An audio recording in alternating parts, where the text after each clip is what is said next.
may drug addict tayo na presidente. Yan.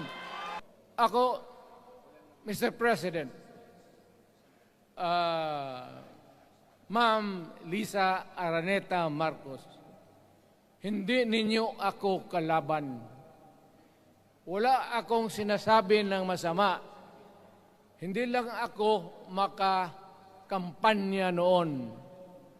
Alam mo, iniiwasan ko ito. Itong panahon na ito talaga ang iniwasan ko kasi mapipilitan ako ngayon magsalita laban ng mga tao sa gobyerno. Alam mo, Mr. President, hindi ako maghingi ng tawad. Kagawan mo yan eh. It is your responsibility sa sarili mo. What you do in this world binds you. Iyo yan. Huwag mong sisihin ang ibang tao kasi sarili mong utak at katawan yan. Nung ako'y mayor, pinakitaan ako ng evidence ng PDEA. Doon sa listahan, nandoon yung pangalan mo. Ayaw kong sabihin yan kasi magkaibigan tayo. Kung hindi magkaibigan, magkakilala. Eh, ikaw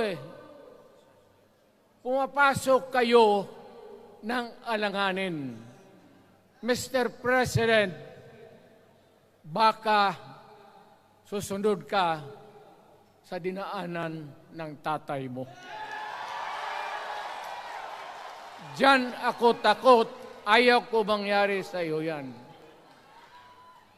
Pabor lang, ako namang nagmamakaawa kasi it will divide the nation at madugo itong panahon na ito. Bongbong bangag yan.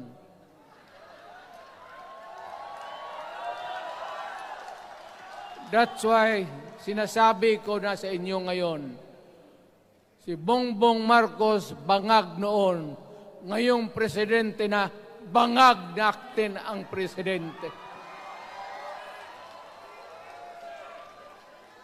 Kayong mga military, alam ninyo yan. Lalo na yung nasa Malacanang. Alam ninyo.